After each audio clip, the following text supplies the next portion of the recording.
Bom dia, sejam todos muito bem-vindos na nossa rotina da prosperidade. Aqui a gente lê o devocional, agradece, pede perdão, ora pelos outros e ora por nós. E essa semana a gente está lendo um plano que chama Conforto e Coragem. Se você não escutou os outros dias, 3 dias anteriores, eu aconselho que você volte, escute. E hoje o título do nosso devocional é Obediência, o primeiro passo. E antes da gente ler ele, a gente vai orar. Então pode fechar seus olhos, respira fundo. Pai querido, muito obrigada por esta sexta-feira. Obrigada por ter nos direcionado para esse devocional. Hoje é o nosso quarto dia de leitura. Nós vamos ler a respeito de obediência, né? É fácil obedecer quando a gente sabe o resultado final, mas muitas vezes a gente não sabe, né? A gente só sabe qual que é o próximo passo, mas o que nos espera lá na frente a gente não sabe o que vai acontecer. Então, às vezes a gente finge que não é conosco, né? Às vezes tem medo de dar esse próximo passo, mesmo sentindo que o Senhor está ali nos direcionando. Então, que o devocional de hoje possa nos ajudar a ter entendimento a respeito da importância de obedecermos, que o Senhor possa tocar o nosso coração, trazer transformação, que a gente saia daqui, né, mais leve, direcionada a respeito da Tua vontade para a nossa vida. É o que te pedimos em nome de Jesus. Amém, amém, amém. Obediência, o primeiro passo. Saia da tua terra para a terra que eu mostrarei. A obediência é uma linguagem de fé. Não basta acreditar em Deus, é preciso agir com base no que Ele falou. Mesmo quando ainda não conseguimos ver todo o cenário. Quando Deus chamou Abraão, Ele não mostrou o destino final, nem deu um plano detalhado. Ele apenas disse, sai. Esse tipo de obediência exige rendição total. Abraão não sabia o caminho, mas confiava em quem o chamava. Em Hebreus, capítulo 11, versículo 8, diz, pela fé, Abraão, quando chamado, obedeceu, indo para um lugar que havia de receber por herança, e saiu sem saber para onde ia. Assim como Abraão, muitos de nós queremos garantias antes de obedecer, mas Deus não negocia sua direção, com base na nossa zona de conforto. O primeiro passo é sempre o mais fácil, romper com o que é conhecido, seguro e previsível. Em Gênesis capítulo 6, versículo 22, Noé construiu uma arca, mesmo sem ter visto chuva. Em Êxodo capítulo 4, versículos de 18 a 20, Moisés voltou ao Egito com medo e resistência, mas viu milagres acontecerem porque obedeceu. Lucas capítulo 5, versículos de 5 a 6. Pedro lançou as redes de novo, mesmo depois de uma noite inteira sem pescar nada. E a obediência resultou em abundância. Em Lucas, capítulo 1, versículo 38, Maria disse, faça-se em mim segundo a tua palavra, mesmo sem entender o plano completo de Deus. Em todos esses casos, a obediência foi o gatilho do sobrenatural. Obedecer é romper. Obedecer pode significar encerrar um ciclo que Deus já encerrou, mas que você continua insistindo. Romper com padrões de pecados ou hábitos que enfraquecem o seu espírito. Dizer não para as vozes tóxicas que te afastam do propósito. Reorganizar suas prioridades e tempo para buscar mais a Deus, mudar de ambiente, deixar relações que impedem sua maturidade. Em Isaías capítulo 1, versículo 19 diz: Se quiserdes e me ouvirdes, comereis o melhor dessa terra. Obediência precede clareza. Então, encerrar um ciclo que Deus já encerrou, mas que a gente continua insistindo, romper padrões de pecado ou hábito que enfraquece o nosso espírito, dizer não para vozes tóxicas que nos afastam do nosso propósito, reorganizar o nosso tempo para a gente buscar mais Deus e mudar de ambiente, né? Deixar lugares, pessoas que nos impedem de amadurecer. Deus ele só mostra o próximo passo depois que a gente dá o primeiro. Muitos querem revelação sem rendição, mas no reino a revelação vem na caminhada. Não é sobre ter controle, é sobre ter confiança. Em Provérbios capítulo 3, versículo 5 diz: Confia no Senhor de todo o teu coração e não te estribes no teu próprio entendimento. Deus está pedindo para você deixar algo. Alguma área em que você está adiando obedecer por medo ou conveniência?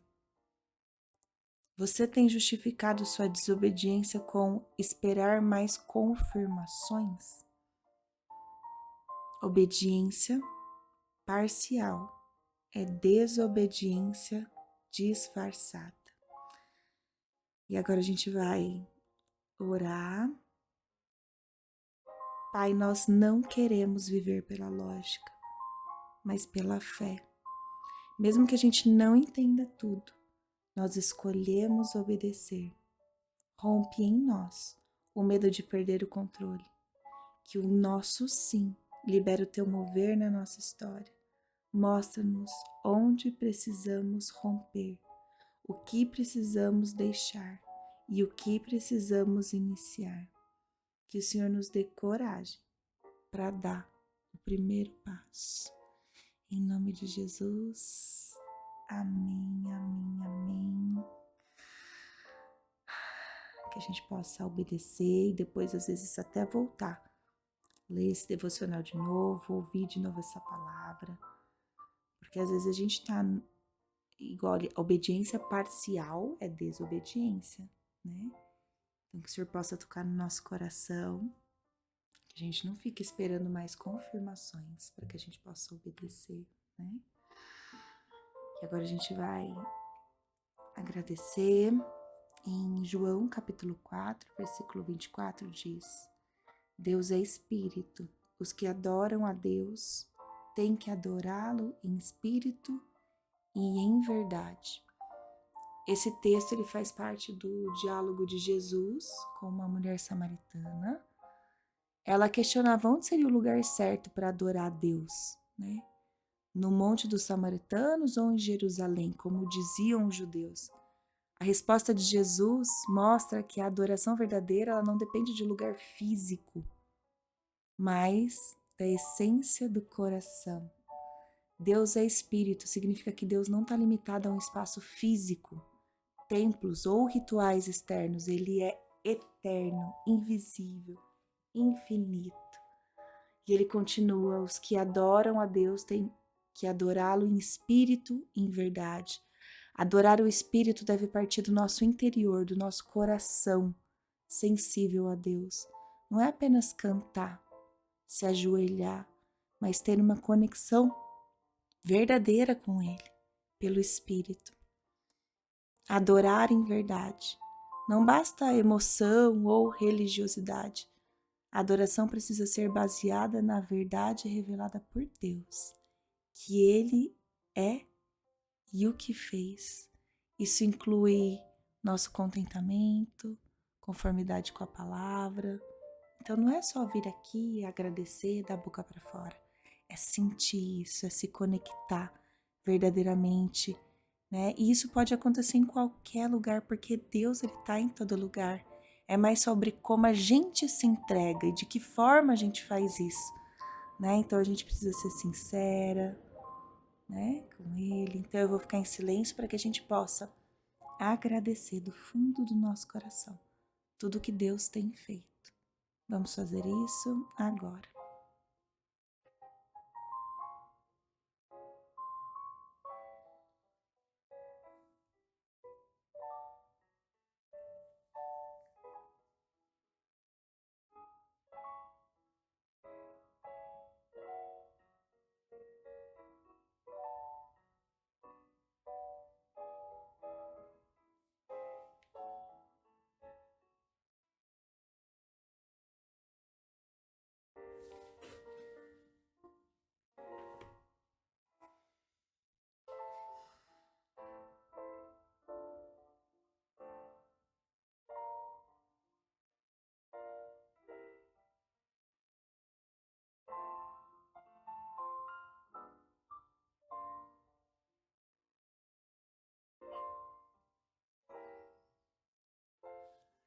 Pai querido, além de te agradecer por tudo que o Senhor tem feito pela nossa vida e buscar fazer isso, né, do fundo do nosso coração, também queremos te pedir perdão pelos nossos pecados. Que o Senhor tenha misericórdia de nós, nos ajude a melhorar, que a gente possa também perdoar todos aqueles que nos magoaram, nos ofenderam. Que o Senhor nos proteja de todo o mal, nos livre de todas as tentações. Em nome de Jesus. Amém. E agora a gente vai orar pelo outro. Eu vou ficar em silêncio para que a gente possa profetizar palavras de bênção, de cura, transformação para a vida dos nossos. Vamos fazer isso agora.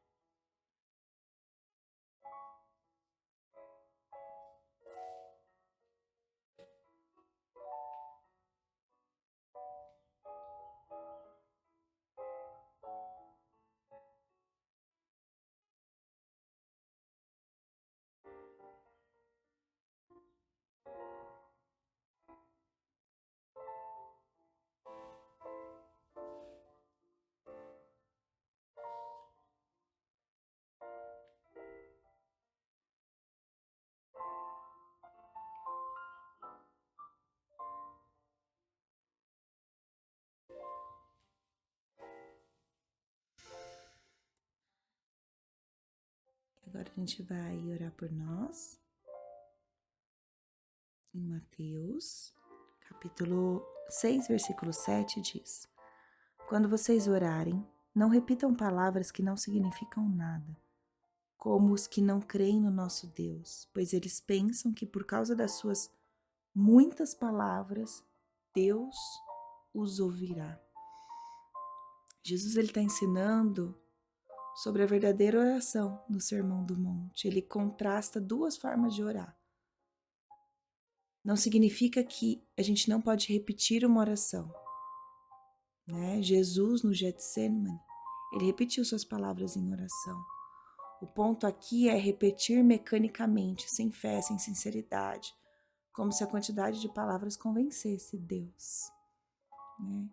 Os povos pagãos da época, eles acreditavam que deuses eram convencidos por longos mantras, listas de nomes ou frases sem fim. Jesus mostra que o Deus verdadeiro não se impressiona com o discurso, mas com a verdade do coração. Então a oração não é sobre convencer Deus, mas sobre um relacionamento com Ele. E Deus, Ele já sabe do que a gente precisa antes mesmo da gente pedir. Mas Ele gosta que a gente pede, Ele gosta que a gente fala com sinceridade, com confiança, com fé. Então, Jesus ele nos ensina que a gente não precisa de palavras bonitas, longas, repetitivas, para que a gente possa ser ouvido por Ele, mas de um coração verdadeiro e humilde diante do Pai. Então, eu vou ficar em silêncio para que a gente possa quebrantar o nosso coração e orar com o nosso coração humilde diante dEle. Vamos fazer isso agora.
Pode ir encerrando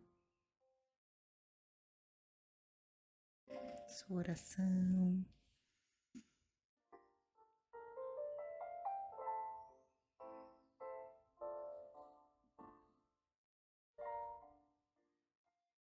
Pai querido, ao encerrar esse momento de comunhão, nós queremos te agradecer, Pai, pela tua presença, pelo teu amor que renova as nossas forças. Agradecer pelo direcionamento a respeito, né, desse devocional para a gente ler. Ele tem sido muito importante para a gente romper barreiras do medo, preocupação, obediência. Né? A gente precisa confiar e dar o primeiro passo. Pai, nós entregamos a Ti esse novo dia que se inicia, pedindo que o Senhor guie cada passo do nosso caminho, que o Senhor nos dê sabedoria, discernimento, coragem para enfrentar os desafios que virão, coragem para dar o primeiro passo, para obedecer mesmo sem saber o caminho todo. Pai, eu declaro que essa sexta-feira, esse final de semana, seja um final de semana abençoado, repleto da Tua paz. Nós escolhemos, Pai, confiar em Ti, obedecer, sabendo que o Senhor está no controle, que os Seus planos são melhores para a nossa vida. Nós somos fortalecidas pelo Senhor e nós andamos com confiança no propósito que o Senhor tem para nós. Nós descansamos no Teu cuidado, Pai, sabendo que todas as coisas cooperam para o nosso bem. Que a Tua luz brilhe em nossa vida para que a gente possa ser reflexo do Teu amor. Que o Senhor possa fortalecer o nosso coração, nos sustentar com a Tua graça. Que a Tua presença nos acompanhe, que o Teu agir sobrenatural traga transformação na nossa vida. Confiamos em Ti, Pai, e Te agradecemos por tudo que o Senhor está fazendo, por ser nosso Pai, por nos direcionar, por nos sustentar. Que hoje, esse dia, seja para tua honra e glória, em nome de Jesus. Amém, amém, amém. Que você tenha um ótimo dia, uma ótima sexta-feira e nos vemos amanhã.